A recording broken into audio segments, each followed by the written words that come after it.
So delighted to be joined by former Galway footballer Barry Cullinane, and hopefully we should have Tommy Joyce as well in the next few minutes to look ahead to round two of the Galway Senior Football Championship, and then have a brief look at round one of the Intermediate Championship.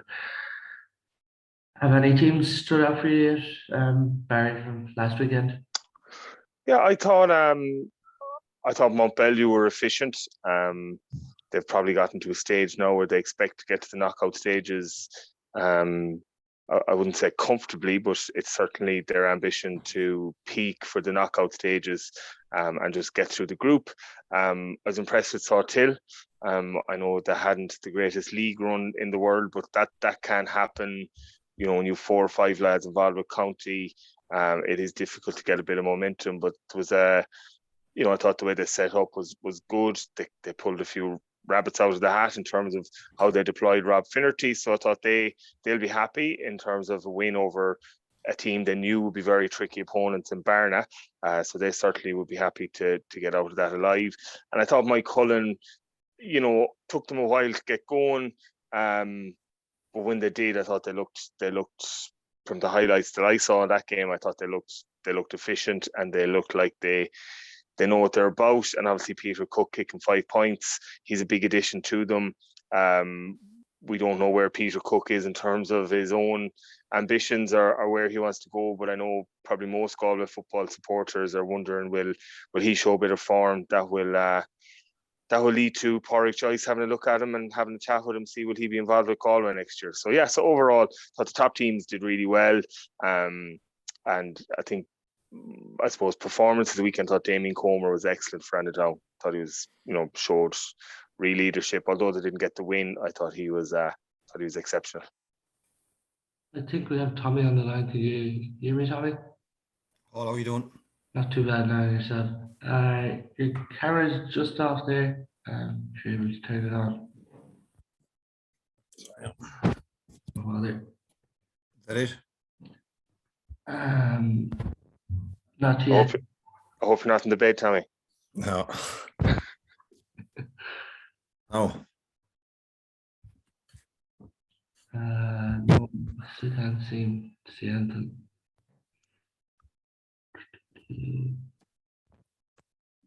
I had this on yesterday.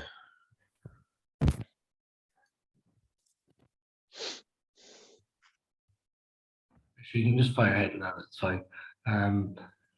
But Tommy, for yourself, did anyone stand out for you last weekend from the club championship? I suppose Montbellew, my lot, looked fairly impressive when they played Annaghdown, and they look like to be serious contenders again this year. They were the standout performers, I think, myself anyway. I suppose just getting straight into it, I suppose at Group 1 this weekend, you obviously had victories there for Kerfin, Mike Cullen and Tuam, and round 2 comes up this weekend. I suppose, Tommy, an interesting game that will be this weekend is the local derby taking place between Oughterard and Mike Cullen. Yeah, Oughterard and Mike Cullen, that should be a fiery enough battle, because with them being neighbours and that, you would think to be tight, but Mike Cullen did look, like Barry said earlier, Mike Cullen did look impressive as well the last day. So you'd still expect Mike Cullen to prevail in that one. I suppose, Barry, it'll be interesting to see how they react from that Kerfin defeat this weekend. Last year, I think it was a couple of years ago, they took a fairly heavy defeat from Kerfin. I don't think it ever looked like that the last day. Alan Murphy has done a relatively good job with Oughterard. He's experienced. I think he's on one of the many Mayo tickets for the upcoming season. So we'll see who'll get that job. So he'll be looking to impress with Oughterard. But I thought Matthew Tierney showed glimpses of what we expect from him. They'll need a huge performance. They will need a huge performance from him on Sunday if they're to get anything out of the Mike Cullen game. But these are the games that Mike Cullen will be expecting to put to bed. You know, when Corofin were going well, when Tommy's Killeran were going really well, when the top teams are going really well, when they come up against the teams of the standard of Oughterard, that they do put them to bed relatively easily. And I'd say that'll be one of the goals for Mike Cullen on Sunday. The way Oughterard set up is going to be somewhat of a challenge in itself for Mike Cullen this weekend. Very, like, we've seen them, I suppose, against Kerfin, they do bring everyone back, and then it's counter, and once they turn that ball over. Yeah, but the big thing you have, the big issue that Oughterard will now have is there's not many fellas in the county with a boot like Peter Cook. So where, yeah, you can drop everyone back, but if they get him into pockets of space, you know, 35, 40 meters from goal, he won't be shy in pulling the trigger. If he starts to get a couple, you know, maybe Paul Kelly gets a couple of long range ones, it's going to force Oughterard to come out the pitch, and then that'll leave room inside for Desi. So it'll just take patience. It took Corofin plenty of time to break it down. But if you can get guys that can kick from distance into space, you could be onto a winner. And Tommy, when you look at this Mike Cullen squad, like, you look at the players who are involved with Galway, you have the three Kellys there, Owen Gallagher, Desi Kneely, then you look at even some of the players like Neil Walsh, Tom Clark, like there's so much depth all around this Mike Cullen team. Sure is, Paul. And like if Garrett Bradshaw, if he's around as well, and they have a very strong panel, and that in itself, like, other clubs don't have that firepower and don't have so many extra players coming off the bench as well. So they will be hard to knock out of the championship. Like, there's no doubt about it. And as Barry was talking there, Tommy, like I suppose Peter Cook is like he's a real advantage to have when you come up against that blanket. Oh, absolutely. Sure, Peter, if he was around, would be involved with Galway. Like he has been there before, and like as Barry said there earlier, Pádraig would be inclined to hope that he'd hang around for next year, because we do need Peter Cook playing with Galway, to be honest. And he is a midfielder that can score. He's mobile. He's probably one of the best in the county. Like, there's no doubt about it. Do you expect Mike Cullen to win that one, Tommy? Oh yeah, Mike Cullen will overcome Oughterard. Like, it'll take them a while, like it did with Corofin, but yeah, they will prevail. Yeah. How long similar lines, Barry, this weekend? Yeah, again, it'll take a bit of time. I think you're looking at maybe 40 minutes before they might get a couple of scores ahead, but I think in the end it could be 5 or 6 points in it. Another interesting one in this group, Tombstairs and Spiddleberry. Like, Spiddle had Mike Cullen to the pin of the collar, you could say, last weekend. Mike Cullen just finding a way in the end, like, and it's, you have to hand it to Spiddle, like, down Anton O'Lee, like, was a real key player for them. Yeah, well, he's hugely experienced as well, and he's a really good forward, and like any of the teams that if you have good forwards, you're in with a real chance. You know, most management teams will come up with some kind of a defensive system to get you a bit of structure at the back, but unfortunately you can't generate really good forwards. And you know, when we look back again, chatting about good teams, when you look at when Caltra, when they were on top of Michael Meehan, Killeran had, Tommy, Pádraig and Nicky, even though Pádraig was probably back the pitch a bit, but you had guys who could score all the time, and that's what Spiddle have. And Finney and Anton O'Lee, they've good forwards. They're hard working. Liam Kelly at the back. They're strong outfit, and they're really, they're a very good hurling team as well. But they really, really love football over there, and they're really passionate about it. So they'll certainly fancy their chances on Sunday. Yeah. And Tommy, how important do you think it is, I suppose, for the teams who lost last weekend to get a win this weekend, I suppose, going into the break? Yeah, because if you lose your first two games, you're under serious pressure to qualify, and then you have the thought of relegation then hanging over you for the other couple of games, and the groups, the way they're picked, like they're very strong. The groups, like, you can't just say that. Even Monivea played Carlos Strand, like they were beaten by a goal, and they're under pressure. And you have the other teams in as well that last. They'll be just having their back of their minds if they lose again this weekend. They could be out of the championship in the next round. And I suppose Tuam, Tommy, like having away, I suppose, against Leisure having too much in the end by 8 points, but like Cormac McWalter and Brian Mayer, I think, scored 1-7 out of 2-14 over the weekend. Yeah, Tuam are one of those teams that have forward. Like if Jamie Murphy is about, they have Cormac, they have Brian Mannion, like you said, and even Gavin Conlon. They're all dangerous forwards, like, and they need watching. So that game will be close. Like you couldn't say for sure who you think could win that one. I'd say it'd be 50-50. Yeah, and I suppose this is probably one Spittle they're probably looking at here, Barry. Yeah, well, I'd say they would have all, in reality, they would probably all expect Mike Cullen to take full points in the group, and then it's a matter of who knocks each other out after this stage. So, Spittle, I'm not sure. Maybe this is only me putting 2 and 2 together. I'm sure they might have said, "Look, we're not going to try and overkill ourselves for the Mike Cullen game when we know that a week later we have Tuam," because the probability was, or sorry, not for the Mike Cullen game, for their first game. So the probability was that they weren't going to win it. And then a week later, they had Tuam, which was a must-win to a certain extent, because as Tommy said, you lose your first 2, you're under serious pressure. So I think out of the first 2, if they were putting a huge focus on something, I think it certainly would have been the Tuam game. Do you expect Tuam to still have enough, Barry? Yeah, I think so. I think, to me, again, as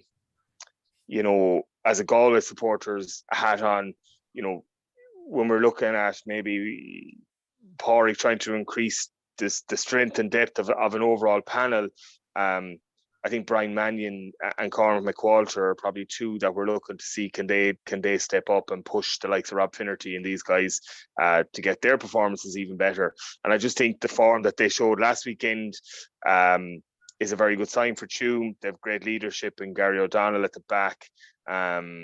So yeah, I think they'll get over the line in this one, but probably tight enough, I'd say. Do you think Tuam will still have enough, Tommy, as well?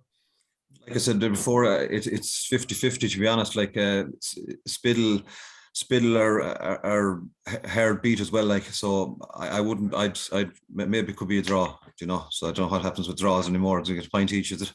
Yeah. Straight to penalties. No more pinnos. Yeah. Just the final game in that group as well.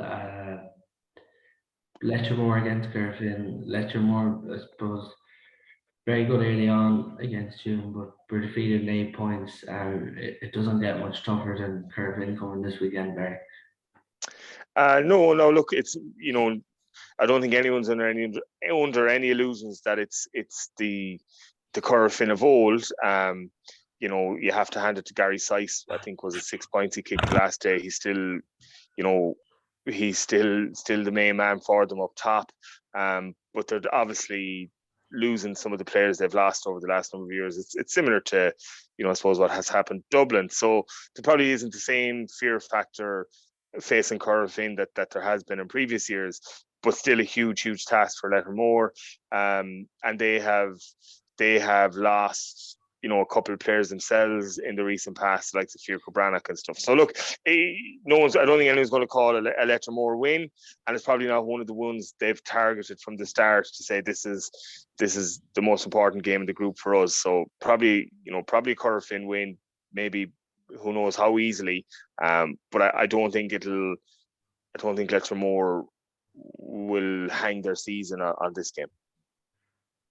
One thing with Kerfin, Tommy, people might say it's the Kerfin of old, but still, even the last day, the young players are still bringing through, like the likes of Matthew Cooley now, Tony Gill, and even some of the players from the Jarlath's title winning team, like Brian Collar played the last day. Like there's still a massive depth there with the younger players.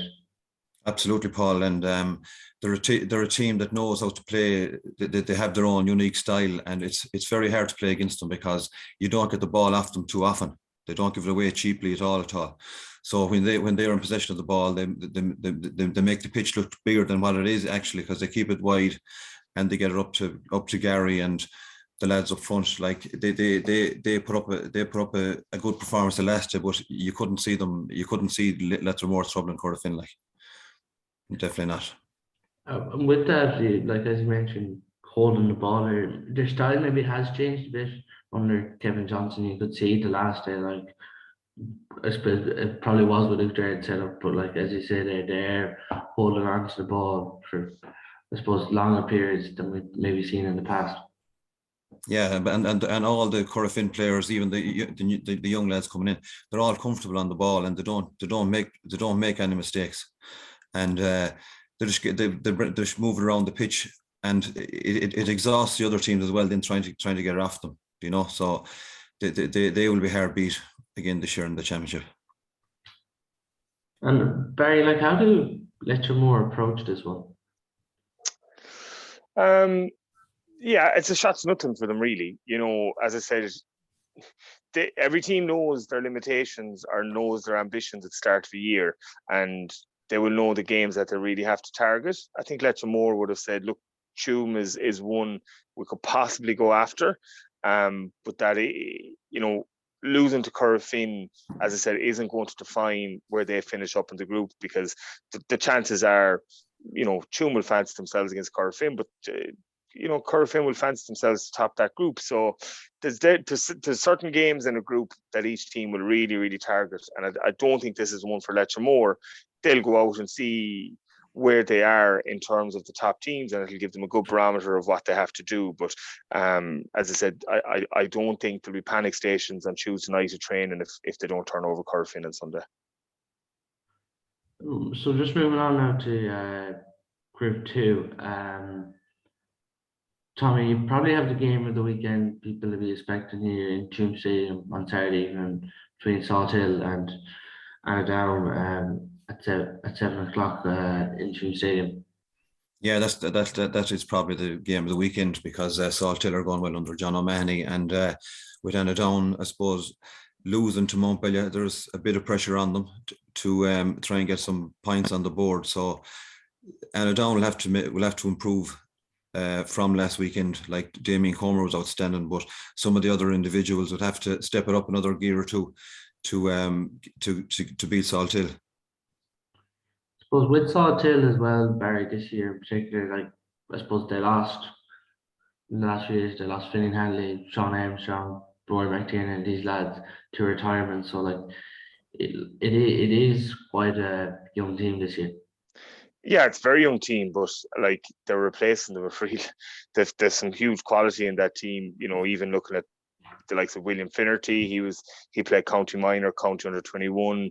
Cathal Sweeney, you know, Rob Finnerty, John Maher looked like he was showing a bit of form the last day. So, you know, Finnan and Army have joined John O'Mahony. So on the line, you've huge experience. You know, I didn't see all the game. I did see Gavin Duffy was named at number 3. I'm not sure did he play or not. So if you still have Gavin Duffy knocking around, you've brilliant experience on the pitch as well. So you know, it wasn't. I've said this to you earlier on. It wasn't an ideal league for Salthill. They didn't win some of the games they would have expected to win, but that can happen when you have 4 or 5 guys involved with Galway. And as I said, you know, it's really a matter for Salthill to get a good balance. I think it was something different playing Rob Finnerty out the pitch, but then when you had Tom O'Culhane, who's a big ball winner inside, is there room for the two of them inside? Maybe not. So they had to adapt and adjust, and I thought they got it right, and they did well against Barna. Gavin Duffy isn't someone. He didn't stay last weekend. He came on, but do you think he's the man, Barry, maybe to go on Damien Comer this weekend? Oh, geez. I don't know. You might want a bulldozer rather than a man to go on Damien. But again, it depends. You know, like Corofin used to do when they played Annaghdown. Like Fitzy used to go straight on him. Like Fitzy was in a brilliant shape. He was strong. really aggressive, but he got great help then as well. So like whoever goes on Damien Comer from Salthill isn't going to be able to do it on their own. Like they're going to need loads of backup, loads of cover, so that if they can turn them inside, you can get more pressure on the boot again. But they'll also have to accept that Damien will get, like Damien was outstanding for Annaghdown last weekend, but they didn't win. So Salthill will be saying, look, if Damien Comer plays really well, fine, we accept that. It's a given. It's like, I've mentioned them over and over again. It's like with Killearn when they were going well, Tommy and Pádraig and Licky will play well. It's about how you manage the rest of the fellas, and that'll be Saltill's aim. It'll be hold Damien Comer as well as they can, but make sure you curtail the influence of the rest of the Annaghdown team then. Who do you see picking them up this weekend, Tommy? It'll be hard for whoever does pick him up, because you're going to be expecting Damien to get on a lot of ball, like, because he's one of the top forwards of the country. So you need help, like you need your wing backs tucking in, and you need people to give you a hand around the place and give him as less space as possible. And like Frankie Burke as well needs attention, because he's another man that can score. He's very fast inside. He gets on a lot of balls. So Salthill will have a plan for them, and they'll keep them in back and try and catch them on the break, I presume. So that's going to be a tight game.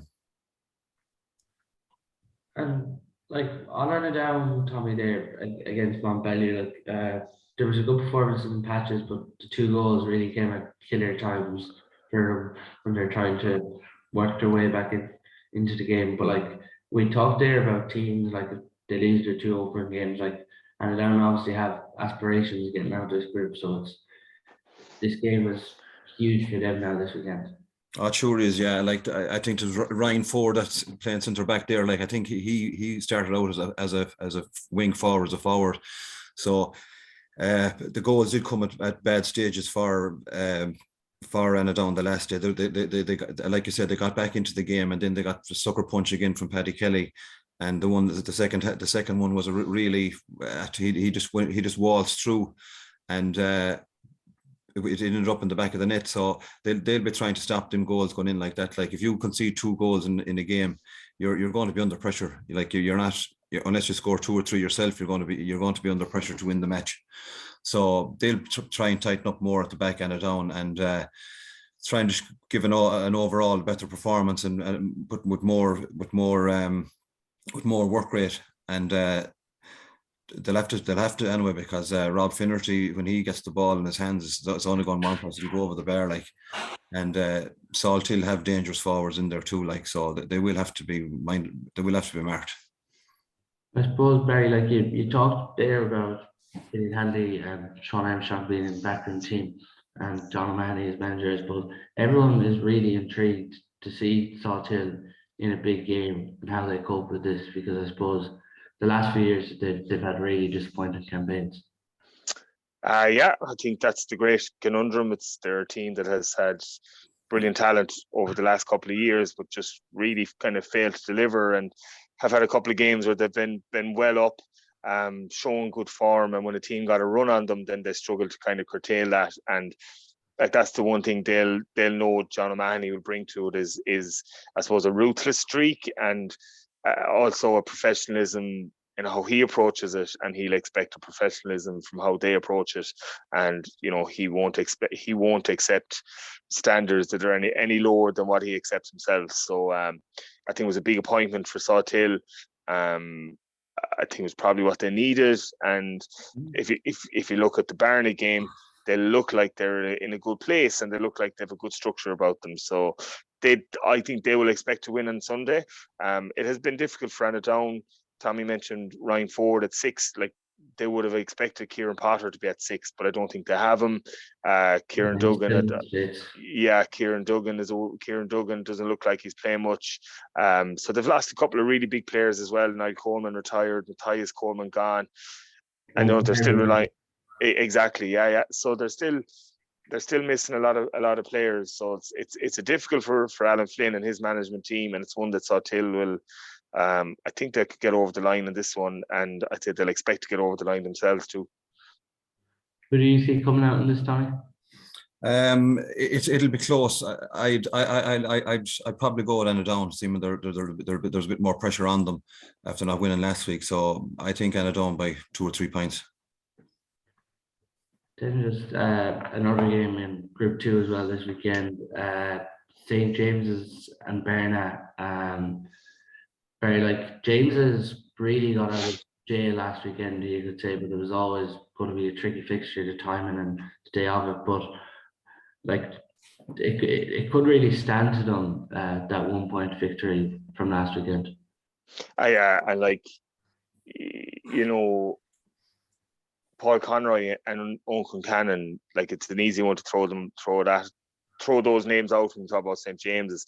But like if there's a county footballer who has been performing for his club, you know, over the last 10 years, it's Paul Conroy, and I think he was excellent again the last day. And Owen Concannon's a really good forward. And, you know, as I said, if you have a couple of guys who can get scores in real clutch moments, then that's really, that's a big benefit to you. So it was a huge win for St. James. It takes the pressure off a little bit, and now Barna will go into this one under pressure. And even if you're looking at the Barna team, and again back to the Galway side of things, I thought James Kane was excellent in goal for Barna.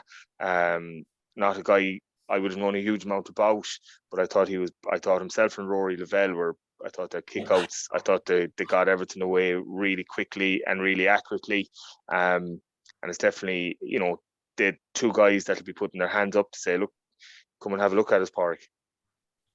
And with Berna last weekend, Tommy, like there probably is positives to take out of Salthill performance, even though they lost by 9. Like they missed 2 great goal chances in that opening half.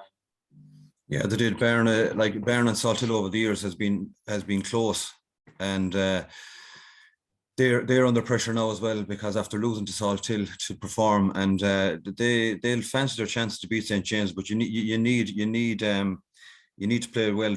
James have a lot of experience with Paul Conroy and Owen Concannon, and they have a good few more players like that. So I'd still think St. James's will probably beat them. Do you think James will still have too much experience in this barrier?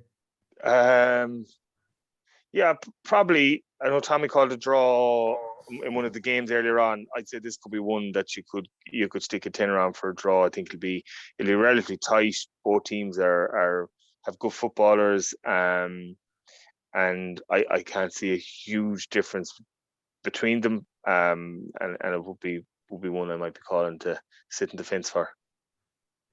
Then just the other game in Group 2, Montpellier-Carrow. It's hard here, Tommy, to see anything other than a routine victory for Montpellier.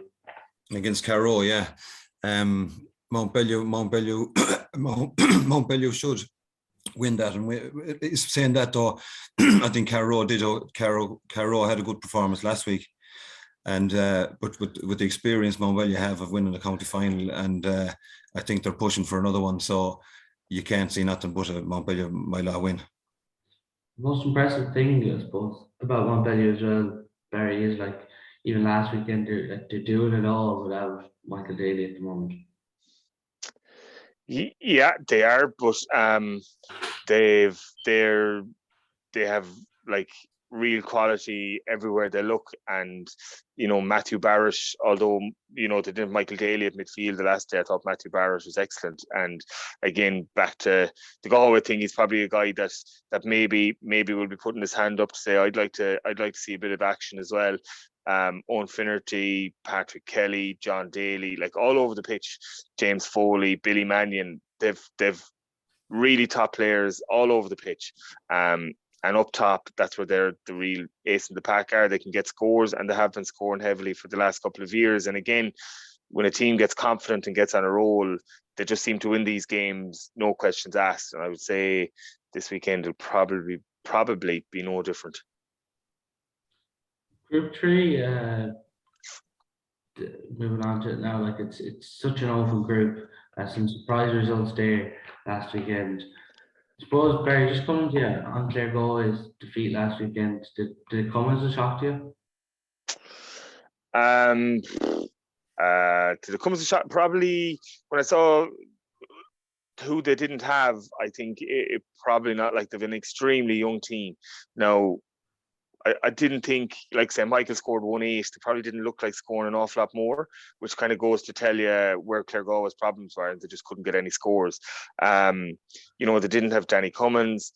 They didn't have Connor Campbell. They didn't have Jack Glynn. So they're three huge losses. I'm not sure where any of the three of them are in terms of injuries. I know Jack had a boot, one of those protective boots on after the Ireland final. I'd say if there's any chance that he could play, they need to get him into the half back line to give us a bit of go forward sort of ball.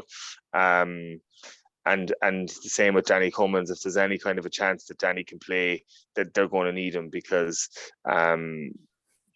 last Saturday wasn't one of their better days, and if they don't kind of improve a little bit, then a defeat this weekend, and they could be a fairly long and tough campaign for them. Yeah, it's the curtain raiser, Tommy. This weekend, I suppose, to Annaghdown, Salthill, Claregalway, kind of strong like them. Like Annaghdown, Salthill game, it really does set it up nicely this weekend.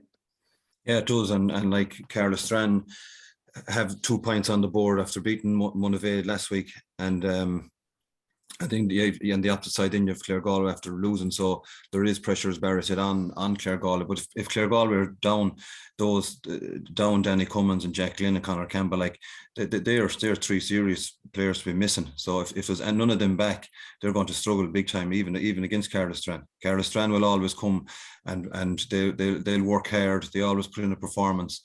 And in fairness, Alan Morris looked impressive the last day for Carlisle.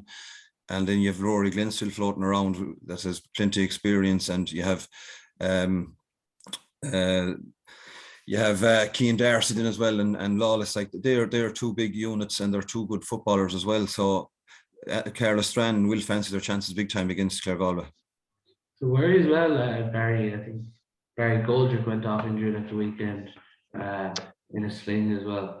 Yeah, I think Barry Goldrick dislocated his shoulder. So again, that doesn't help. And like on top of all those players, and if they miss Barry Goldrick, like they've lost Stephen Kniff to retirement, they've lost Connor Kelly. They've a lot of players gone. And one of the probably problems Claregalway face, or not face, it's kind of an unintended consequence of, they've had great success at underage and have won plenty of competitions, relatively easily.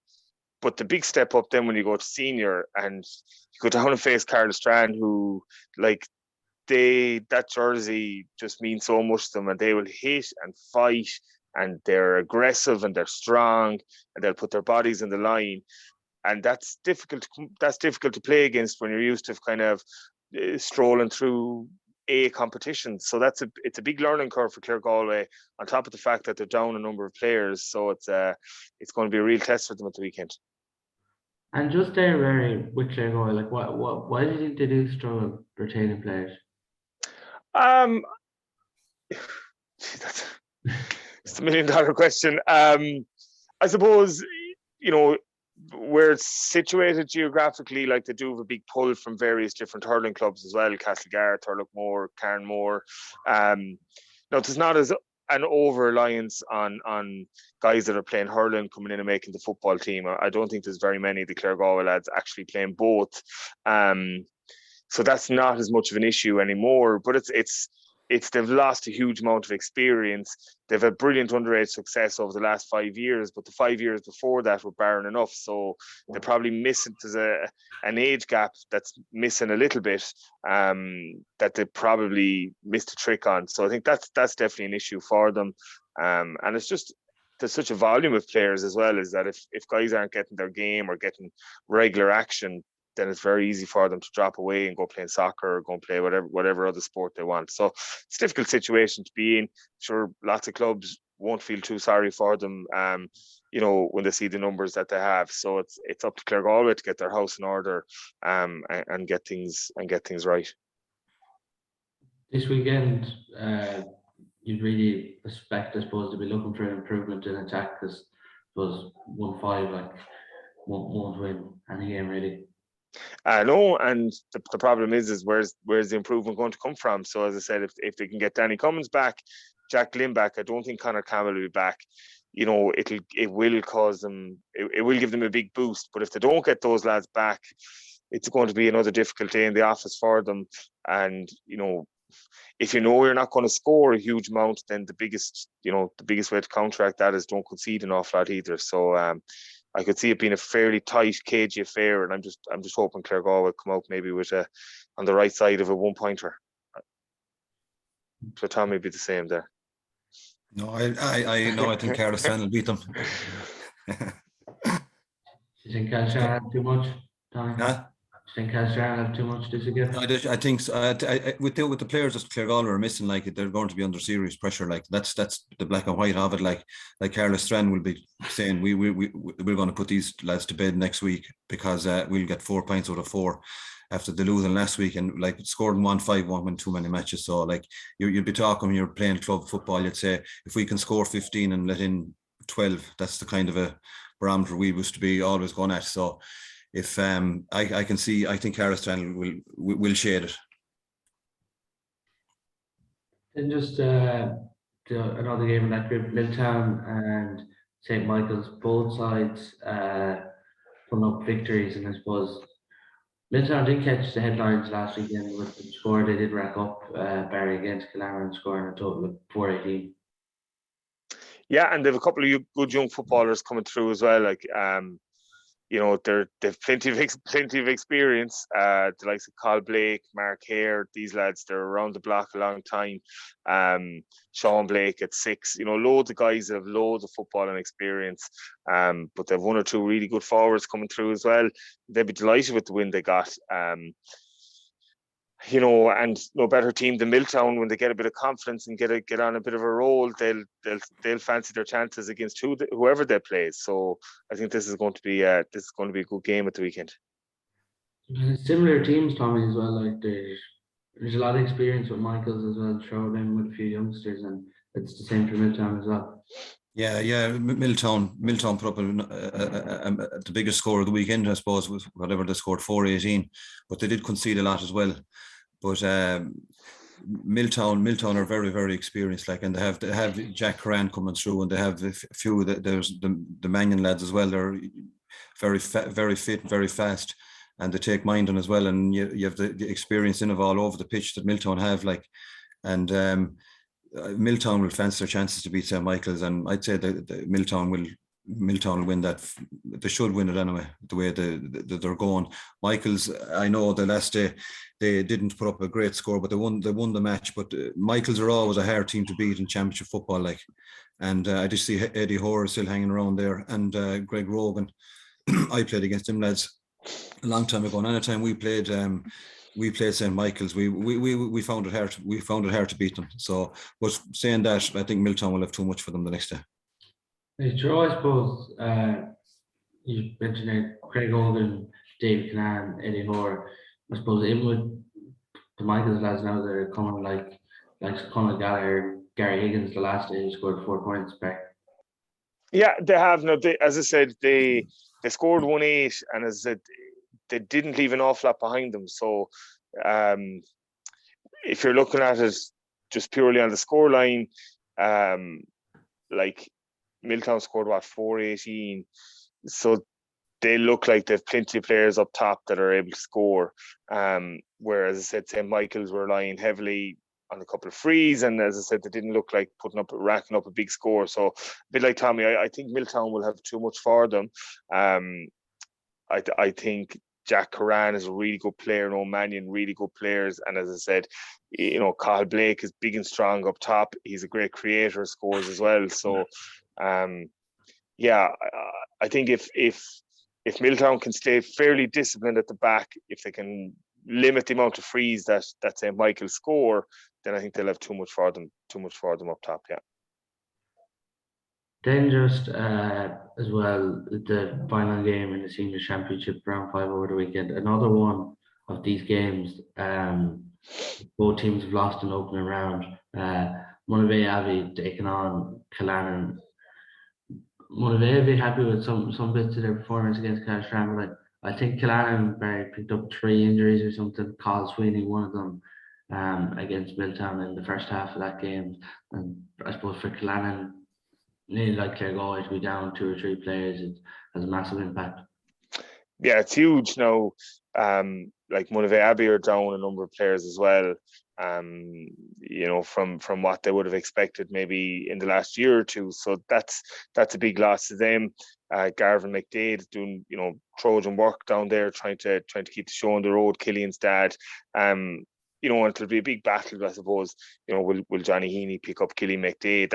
If that does come to pass, it'll have a big bearing on who comes out on top. But yeah, Carl Sweeney is a huge loss to Cullinane. I think himself and Patrick, when they play for Cullinane, it's a different Cullinane team to when they don't have the lads. Unfortunately, their careers have been, I suppose, blighted by injuries. But for me, when they're fully fit and going well, they're 2 excellent footballers.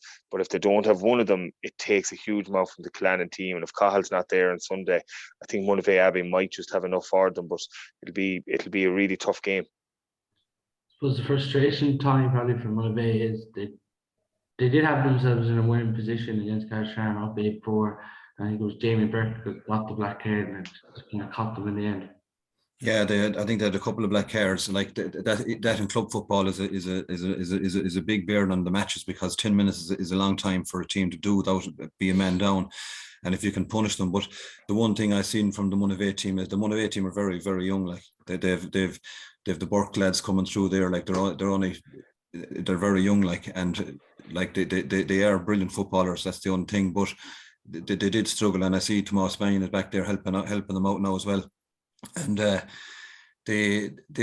game will be close, but you'd have to think, and that could be another one we said already. It could be a draw, that one as well, like, because there's a lot for both teams on the line there. They need a win on the board, and the team that loses will be going into the break with two losses. So that's not the place to be, like, after 2 weeks, 2 rounds of the championship. But Monavea or Cullinane are going to be one of those teams at the weekend. So if I was trying to call it, I'd probably say a draw. And who do you see, Barry? I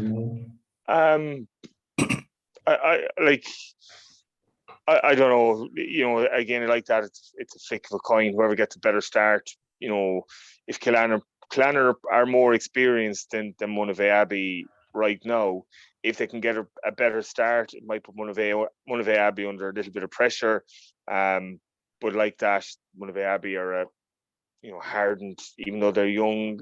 Traditionally, they're coming from hard stock. So I think if Cullinane get a good start, I think they might just shade it. But again, it's a real 50-50 one. But just moving on now to having a quick look at the Intermediate Championship. I think Barry has to... Yeah, I'm going to have to fake on. Yeah. Okay, thanks very much. Kids. See you, Tommy. See you, Barry. So, Tommy, just having a look at the Intermediate, I suppose, we'll just pick, I suppose, who's going to get out of the groups, given that there's no games being played. There's not much form really to go on. But in Group 1, we have Cortown Shamrocks playing Glenamaddie, and Mike Cullen and Kervin's second team both coming up against each other at the weekend. But who do you think will advance from that group? Just there's like Glenamaddie are a team. They've probably underachieved the last few years because they have a lot of underage talent coming through. So then on the other side, Cortown would be experienced as well. Like, and they have a few players coming through as well. So that game will be hard to call. But both of those clubs would expect to be at the latter stages of the championship. Like, so. And then you have the other 2 teams. They're two second teams for Mike Cullen and Corofin. So even that, like, they'd be strong too. They'll fancy their chances to upset a team or two too. Like. So, do you think the Cortown and Glenamaddie and Glenamaddie will probably come out because they're playing the second teams of the other 2 clubs. But some of them games will be close. But you'd expect Glenamaddie and Cortown to prevail and come out of the group. Then in Group B, Brendan's face Caltra this weekend, and Oran Moore, Mayo Rocks. it's a difficult enough group, this one, now, to predict who's going to come out. It is, yeah, but our own club there played Oranmore a couple of years ago, and I was fairly impressed with them, but they might have a couple of players missing from then. But if I was picking out one of the four, like even Ballygare are doing a lot of work with football as well. They had a good year last year, and they were unlucky in some of the games. So I'd say to be between Ballygare and Oranmore in that group. On group 3 as well, your own club, Kildare, it's a difficult enough group as well, like they're coming up against Iron Islands and then Kilkerran and Hetford this weekend.